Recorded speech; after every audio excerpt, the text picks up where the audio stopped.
Iniciamos así con el capítulo 7 del podcast La Voz de Arequipa, donde te pondremos al tanto sobre las noticias más importantes tanto en política, policiales, culturales y deportes de Arequipa y el Perú. Mi nombre es Gonzalo Suárez y es así como comenzamos con nuestra séptima edición. E iniciaremos con esta edición con el segmento de noticias de nuestra provincia, seguidamente de nuestra región, luego el segmento nacional y para cerrar el programa de hoy desarrollaremos las noticias deportivas más importantes de nuestra ciudad. Y empezamos con el bloque de noticias regionales. Representantes del sector educación informaron sobre la problemática que ha significado el retorno a las aulas luego de 2 años de pandemia por el COVID-19. Al respecto, la jefa de Planificación y Presupuesto de la UGEL, Gloria Marilú Benítez Zapana, declaró lo siguiente. Ahora sí ha habido más o menos de 100 casos que nosotros tenemos como convivencia escolar, pero de los cuales, digamos, se ve que son violencia psicológica, física, entre estudiantes, ¿no? Es así que Zapana indicó que incluso algunos de estos casos ya son investigados en otras instancias.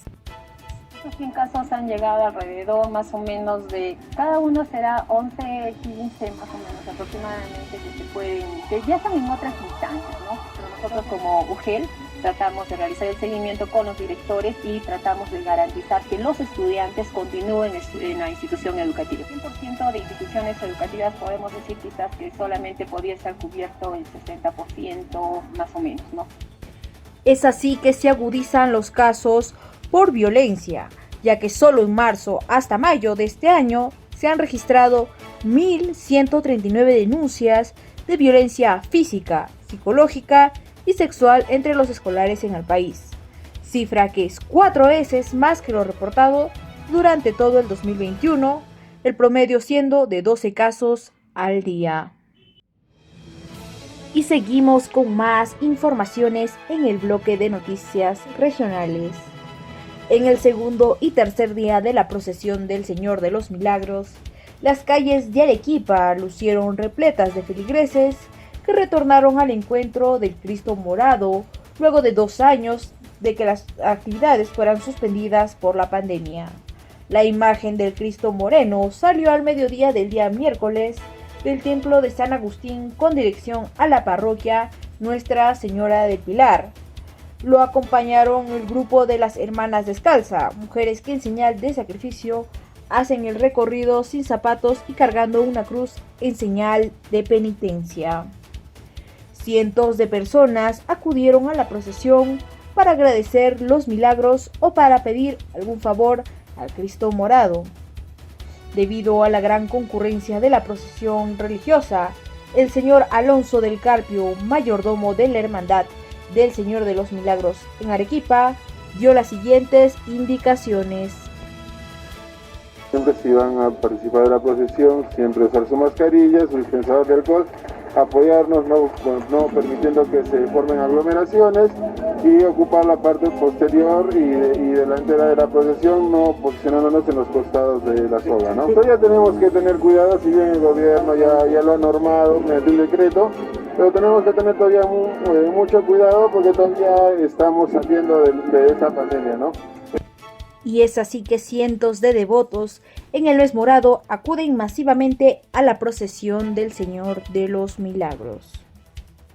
Y continuamos con más. Un lamentable accidente deja a 4 integrantes de una familia muertos tras el despiste y volcadura de una camioneta alquilada en el kilómetro 6 de la vía de penetración de Aplao y Chuquibamba en la provincia de Condesuyos. La tragedia ocurrió al promediar las 9 horas del día sábado. Solo el chofer Ángel Moisés Abaurca, de 51 años, sobrevivió de milagro y quedó con lesiones, en tanto su esposa María Inca, de 55, y su hermano Fermín Abarca y la cuñada Ruth Medina, de 38, murieron en el acto al salir expulsados de la camioneta cerrada de placa B40-551. La cuarta víctima es el padre del chofer de nombre Eusebio Abarca Benito, quien murió cuando era evacuado al hospital del Pedregal. Los serenos de Majes captaron las lesiones que eran de gravedad y las fracturas. Se supo que la noche anterior habían alquilado la camioneta para hacer un viaje de 4 días hacia el distrito de Viraco, en la provincia de Castilla. Al parecer iban a participar de las festividades a la Virgen del Sombrero, la patrona del distrito de Viraco, en Santa Úrsula, que iniciaban el 20 de octubre. Al lugar del accidente de tránsito llegaron sus familiares, quienes fueron los encargados de identificar a las víctimas, que aún estaban como no identificados. Las causas del accidente serían la excesiva velocidad, aunque los agentes de la UPIAT hacen la investigación y las pericias para descartar algún tipo de delito. Se supo que era la 4ª vez que el chofer había alquilado la camioneta para hacer un viaje familiar hacia el distrito de Viraco.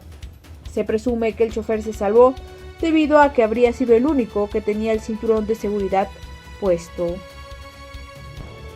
Y por último, los presidentes de los cuerpos médicos de la Red Asistencial de Arequipa de Salud, mediante un pronunciamiento público, denunciaron que en medio de una situación de emergencia, las actuales autoridades han demostrado desconocimiento técnico y administrativo, aspectos que se ven reflejados en obras paralizadas, como la extensión de la unidad de cuidados intensivos del Hospital Carlos Alberto Seguín Escobedo y la construcción de un nuevo hospital para la región. El pronunciamiento de los trabajadores del sector salud también menciona el desabastecimiento de medicamentos, la falta de insumos de ayuda diagnóstica y la falta de personal sanitario. Estos puntos graficarían largas colas en el área de emergencia, hospitalizaciones postergadas y complicaciones sanitarias. Además, refieren que la pospandemia exige que los prestadores de salud cuenten con líderes y gestores probos e idóneos que garanticen el retorno a la presencialidad y luego a la normalidad. En ese sentido, deslindan de cualquier respaldo a la gestión que viene desarrollando el gerente de la red y exige la presencia del gobierno para que dé solución a las demandas planteadas. El documento contiene la firma de los presidentes de los hospitales Carlos Alberto Seguín Escobedo, el Hospital de Yanaguara, el Hospital Edmundo Escolmel, el Hospital de Mollendo y el Hospital Samuel Pastor de Camaná, así como de las cabezas del Policlínico Metropolitano y el Centro de Atención Primaria Melitón Salas. Esto sería todo por el bloque de noticias regionales. Gracias, Lucebia, por la información regional, y de esta forma damos el pase al segmento de noticias.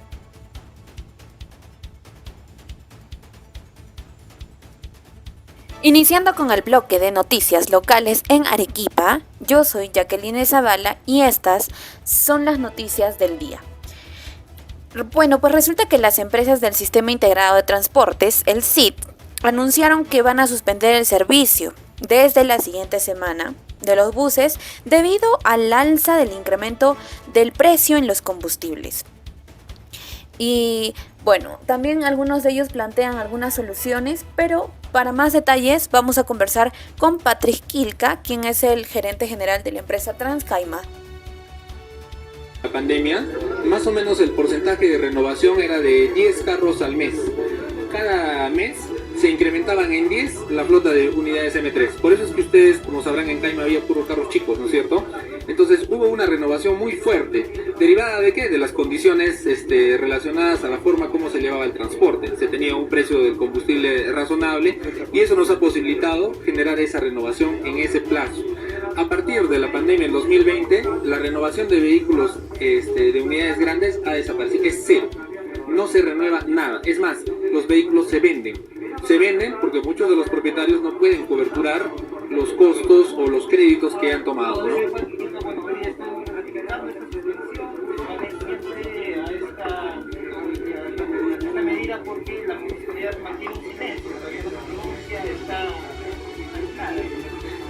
Claro, hay una...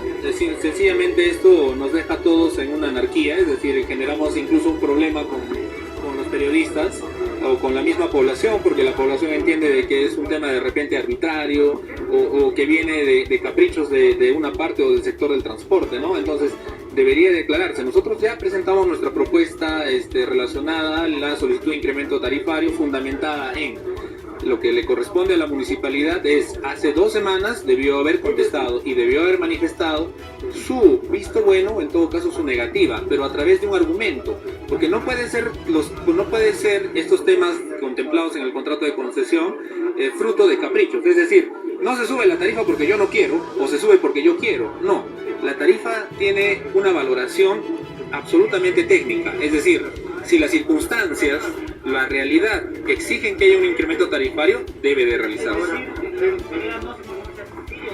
Por supuesto, solamente hay mensajes políticos, ¿no? El señor alcalde sale y manifiesta no va a subir la tarifa, pero no corresponde ese procedimiento, corresponde señalar por qué no sube. Porque conteste, porque nos conteste. Tiene que contestar la municipalidad. Mira, para nosotros no solamente era la solución el incremento. Como les expliqué antes a tus colegas, Arequipa es la única ciudad en el Perú que tiene la tarifa de transporte público más baja. ¿Gracias a qué? A un contrato de concesión, al CIT, que establecen regulaciones respecto a la tarifa. Cuando no había CIT, lo que hubiera sucedido es que cada empresa hubiera puesto la tarifa según su propia conveniencia. Eso hubiese sido muy rápido. Pero para contestarte la pregunta, lo que requerimos es que el alcalde, la opinión pública, en el día de hoy, como ya vi que lo transmitieron incluso por medios que llegan a nivel nacional, hagan eco frente al presidente de la República y que se manifieste respecto a la crisis que puede ocurrir aquí en la ciudad de Arequipa. Necesitamos que haya un pronunciamiento y que haya un apoyo al transporte público. Estamos señalando el día de hoy que respecto al concepto de incremento de variación tarifaria no se está respetando. Se cumplieron los plazos y sencillamente la respuesta es silencio. No hay una respuesta ni positiva ni negativa respecto al planteamiento realizado. Bueno, y este cambio que ha habido en la gerencia de transportes de la Comuna Provincial de Arequipa, ¿usted cree que le jugó en contra como para poder dar alguna solución a este problema? No es ajena a los inconvenientes o al proceso que hemos tenido, porque ella era parte del equipo técnico del CIT, bueno, entonces si hubiesen traído a un gerente, ajeno y que no hubiese conocido el tema, podríamos señalar con eso, ¿no? Como justificación, pero yo considero que no, porque no es ajena a lo que ha venido ocurriendo, ¿no? Bueno, y aquí también estamos con representantes del personal de la gerencia de la empresa, quien nos va a comentar si es que, como es un tema internacional, si se volvería a bajar el precio del combustible, ¿ustedes también volverían a bajar el precio del pasaje en todo caso? ¿O van a perpetuar, digamos, esos 50? Si asumimos la tesis suya, podría darse esa situación. Pero nosotros tenemos la proyección de que por los problemas internacionales que ocurren en el mundo, el combustible va a seguir incrementándose y tal vez para fin de año, esté llegando a los 30 soles. Por lo tanto, eso agravaría mucho más nuestra situación y nos impediría seguir operando. ¿Y qué otras soluciones podrían dar ustedes, los del Sistema Integrado de Transportes, para combatir este problema? Porque se ve y se nota que no está haciendo nada, tanto también como para las... del Estado, como ocurre en los países de América Latina y en el mundo. Solo en el Perú y principalmente en Arequipa no hay ese subsidio. Entonces es decir que si el Estado les daría o les brindaría un nuevo subsidio, ¿ustedes se mantendrían ustedes con el...? Si hubiera un subsidio técnicamente estudiado que cubra nuestros... De acuerdo, muchas gracias. Y por otro lado, tenemos también una noticia cultural que se está realizando en el centro histórico de la ciudad de Arequipa. Y bueno, estamos con Mario Rommel Arce, quien es el director de la Biblioteca Pública. Con la finalidad de promover el hábito de la lectura, invitamos a la población a que lea poesía en voz alta y de esta manera incentivamos, por un lado, la poesía, el conocimiento de los autores arequipeños, tanto poetas como poetisas arequipeñas de todos los tiempos, y por otro lado también promovemos el hábito de la lectura. Me gusta entender que en el portal de la municipalidad de aquí y otros lugares más no están haciendo esta actividad. Bueno, hemos estado ya en la calle Mercaderes, en la calle Santa Catalina, ahora en el portal de la municipalidad y próximamente estaremos en la calle San Francisco y en las principales calles del centro histórico de Arequipa, ¿no? Este programa tiene como propósito justamente difundir a los poetas y poetisas arequipeñas, sobre todo dar a conocer y poner en valor a estos autores y sus obras, ¿no? Es importante que la población arequipeña conozca por qué razón Arequipa es considerada la ciudad de los poetas, por qué razón Arequipa tiene una cultura cuyos orígenes se remontan justamente a la poesía en Arequipa en el siglo XVI con Diego Martínez de Rivera, que fuera citado por Miguel de Cervantes en el Calíope, y a partir de entonces se va gestando una tradición poética en el siglo XIX, tiene su mayor apogeo con la publicación de una obra titulada Lira Arequipeña en 1889, y así sucesivamente varias generaciones poéticas cuyos integrantes, entre poetas y poetisas, estamos dando a conocer a partir de esta lectura pública. ¿Después de cuánto tiempo vuelven a realizar estas lecturas públicas en la ciudad de Arequipa? Desde el año 2019, en que llevamos a cabo este programa, no solamente en el centro histórico de la ciudad, sino también en los distritos de la provincia de Arequipa. Este año, en que se han reactivado muchas actividades, nosotros también como Biblioteca Pública Municipal hemos puesto en marcha nuestros programas, uno de ellos, lecturas públicas y memoria histórica de Arequipa, y venimos pues recorriendo las calles del centro histórico, venimos invitando a la gente, y tenemos una bonita experiencia porque hay muchas personas que se animan a leer poesía para nosotros, y en un gesto de reciprocidad también les obsequiamos un memorial de homenaje a otro gran poeta arequipeño que este año cumplió 50 años de su muerte. Estamos hablando de César Atahualpa Rodríguez. Bien. Aproximadamente ¿cuántas personas se animan a leer? Bueno, en promedio tenemos 40 personas por jornada de lectura poética que realizamos. Hace ya varias semanas atrás, con el concurso y la participación de jóvenes estudiantes de literatura del quinto año de la Escuela de Literatura y Lingüística de la Universidad Nacional de San Agustín, que viene apoyando a la Biblioteca Pública Municipal, particularmente al desarrollo de estos programas que impulsa la biblioteca. Por último, señor Romero, una invitación a la población para que se acerquen a leer, ¿no? La invitación cordial a la población de Arequipa para que nos siga en las próximas jornadas de lectura poética que realizaremos en las calles del centro histórico de Arequipa. Los invitaría a que nos sigan en el Facebook de la Biblioteca Pública Municipal. Ahí encontrarán información sobre los próximos paraderos o lugares donde vamos a estar ubicados con el equipo de la biblioteca, promoviendo y leyendo poesía de poetas y poetisas arequipeñas. Muchas gracias. Bien, esas fueron las palabras del director de la Biblioteca Pública Municipal, Romel Arce, y como escucharon, él está invitando a toda la población arequipeña para fomentar las lecturas de poetas y poetisas arequipeños. Estamos aquí informando desde el portal de Arequipa, en la Plaza de Armas, y seguiremos retornando con más información en estudio. Reportó Jacqueline Zavala. Y en el siguiente bloque político, con Billy Hércules Zúñiga Cuello, se darán las noticias informativas respecto al ámbito político en la ciudad de Arequipa y en el Perú. El integrante de la Junta Nacional de Justicia, Guillermo Turberry, planteó destituir a la actual presidenta del Poder Judicial, Elvia Barrios, debido a una falta grave por la contratación de su ex esposo, Víctor Laca Rivadeneira, en el Jurado Nacional de Elecciones. El Consejo Permanente de las Organizaciones de los Estados Americanos, la OEA, acordó esta semana activar una carta democrática y enviar una alta delegación a nuestro país para que analice la situación actual de nuestra política, debido a la solicitud del presidente Pedro Castillo al denunciar la existencia de un supuesto complot para destituirlo del cargo. Esto debido a las recientes denuncias que tiene al pertenecer a una organización criminal.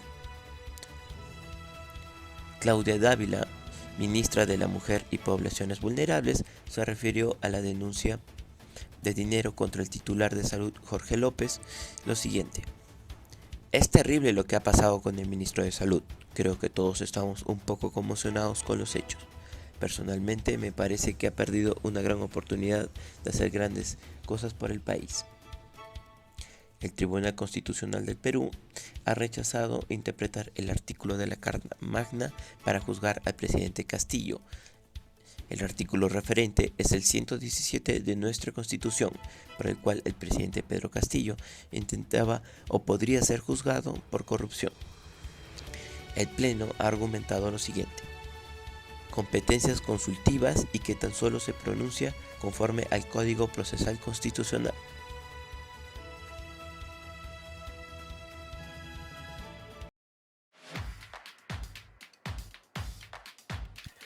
Iniciamos con el segmento deportivo de tu podcast favorito, La Voz de Arequipa. Mi nombre es Gonzalo Suárez y te informaré sobre los eventos deportivos más importantes de los últimos días.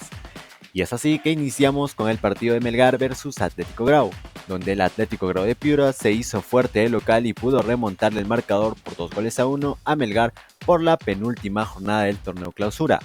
Ray Sandoval y Joao Villamarín se encargaron de darle los 3 puntos a los albos. Por otro lado, Bernardo Cuesta había colocado el primero parcial. De esta forma, los norteños cierran su participación y están cerca de lograr un cupo internacional si los resultados juegan a su favor. Tras esta derrota, el DT rojinegro Pablo Lavallén reflexionó sobre el resultado y resaltó los errores que lo ocasionaron. Hace ya varias fechas que venimos con algunos fallos bastante polémicos, así que habrá mucha gente que está muy contenta de sacar a Melgar de la disputa del torneo, pero bueno, eso se habla de una mediocridad de la liga, bueno, que en realidad tendría que tratar de rever cómo son los arbitrajes, y así como nosotros los entrenadores somos castigados a veces perdiendo el empleo cuando las cosas no van bien, los árbitros por ahí se equivocan y no pasa nada. Entonces bueno, parece que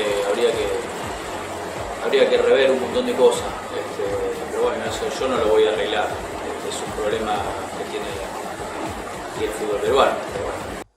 Asimismo, Bernardo Cuesta, autor del gol rojinegro, lamentó la derrota en Piura.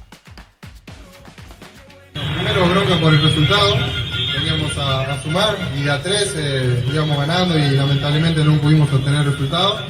Y bueno, el segundo gol muy dudoso, la verdad que no sabría decirte con exactitud porque la transmisión tampoco te deja ver muy bien a veces, entonces veremos qué es lo que fue. Para nosotros fue offside, tal vez no, pero bueno, nos quedamos con esa duda que si es un error a nosotros nos perjudica mucho en el tramo de este campeonato. Y ahora pasamos a otro deporte, y es que Carlos Fernández quedó primero en el TIL en los Caminos del Inca 2022. El piloto arequipeño Carlos Fernández llegó primero en la categoría TIL en su coche 699 con un tiempo de 2 horas y 27 minutos, junto a su copiloto Salvatore Pitaluga. En la etapa Huancayo-Ayacucho, en la actualidad se ubica octavo en la general de los Caminos del Inca, edición 50. La dupla Jorge Martínez Merizal de Riglos y Julio Echazu Puente de Trascusa Racing se adueñó del primer lugar de la clasificación general del Rally Caminos del Inca tras disputarse la segunda etapa entre Huancayo y Ayacucho. Y es así que terminamos con el segmento deportivo. Me despido y conmigo será hasta la siguiente edición.